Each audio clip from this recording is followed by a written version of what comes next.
Bonjour à tous! Aujourd'hui, je vais vous montrer comment utiliser le bouton 2 des manettes Sega Master System pour sauter dans les jeux de plateforme sur Atari ST et Amiga. Pour ne pas abîmer les manettes, nous allons construire une rallonge qui servira d'adaptateur. Sur les consoles, dans la majorité des jeux, le bouton 1 sert à tirer et le bouton 2 sert à sauter. Par exemple, dans Super Mario, dans Mega Man, dans Wonder Boy, dans Aladdin, dans Castlevania. Et sur Master System, dans la deuxième version d'Alex Kidd avec le hamburger, les deux boutons ont même été inversés pour correspondre à ce standard. Sur les ordinateurs des années 80, la situation était différente, car la plupart des joysticks n'avaient qu'un seul bouton. C'était la direction haut qui servait à sauter. Pas très pratique. Dans la vidéo précédente, je vous ai montré que l'Atari ST était incapable d'utiliser un deuxième bouton. Nous allons donc construire un adaptateur qui va rediriger le bouton 2 vers la direction haut. Comme nous aurons besoin de connecteurs, nous allons commencer par examiner les prises joystick. Beaucoup de machines des années 80 utilisent des manettes au standard Atari. Ce standard a été introduit en 1977 sur la console Atari 2600.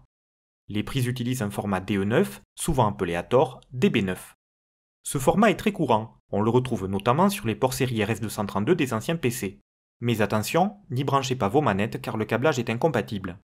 Les prises DE9 classiques ont un blindage métallique et elles ont des vis sur les côtés. En revanche, les prises au standard Atari sont un peu différentes. Elles sont en plastique moulé, elles n'ont pas de vis, et la partie qui s'enfonce est un peu plus longue. Les prises spéciales joystick sont donc un peu plus minces que les prises classiques. Maintenant, regardons les connecteurs mâles présents sur les machines. L'Amiga 500 est équipé d'une prise classique, avec des écrous sur les côtés pour serrer les vis. On peut donc y brancher tout type de prise. Mais sur la plupart des autres machines, il n'y a pas d'écrou.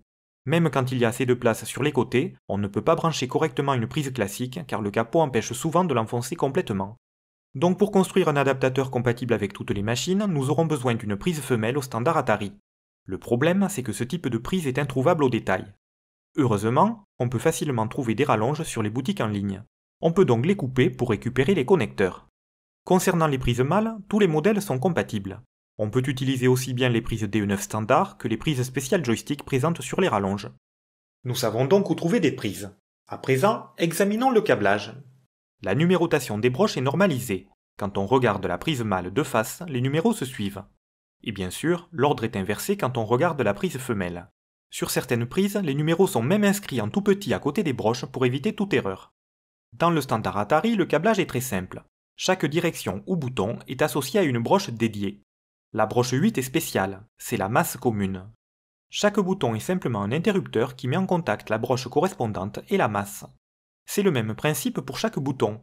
Haut, bas, gauche, droite, bouton 1. Les broches restantes sont utilisées de manière différente selon les machines. Sur la Sega Master System, le bouton 2 est connecté à la broche 9. Sur l'Atari ST, cette broche 9 est inutilisable. Donc si on veut que le bouton 2 ait la même fonction que la direction haut, voilà ce qu'il faut faire.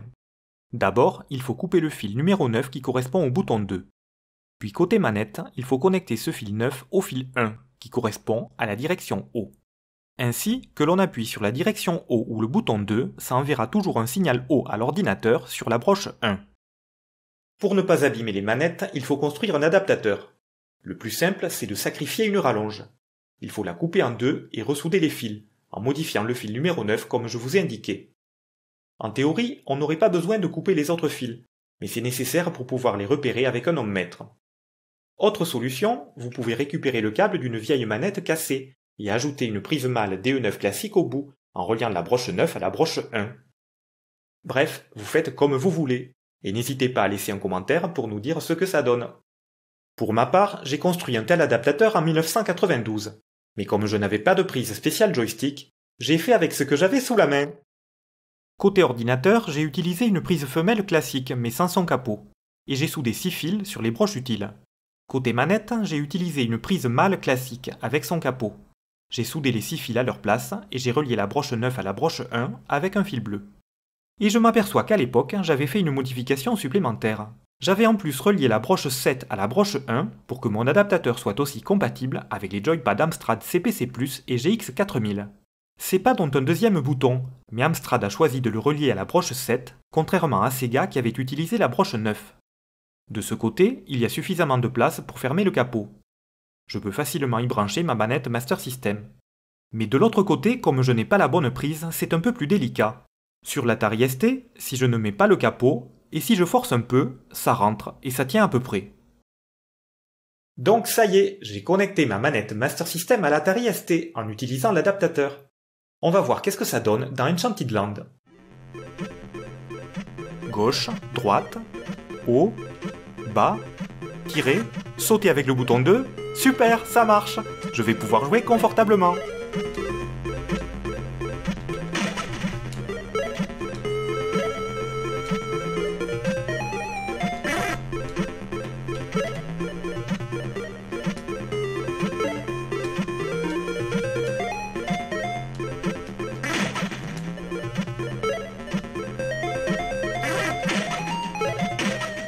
Et bien sûr, ça marche aussi sur Amiga. Il suffit de brancher. Gauche, droite, haut, bas, tirer, sauter avec le bouton 2. C'est bon, vas-y Jim!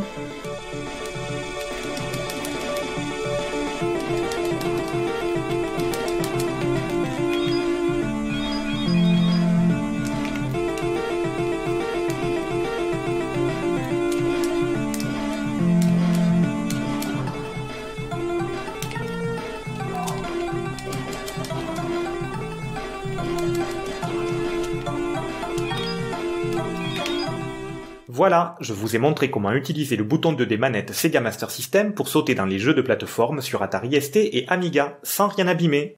C'est quand même plus pratique, surtout si comme moi vous avez l'habitude de jouer sur console. On va s'arrêter là pour aujourd'hui, alors je vous dis tout simplement à bientôt pour une nouvelle vidéo.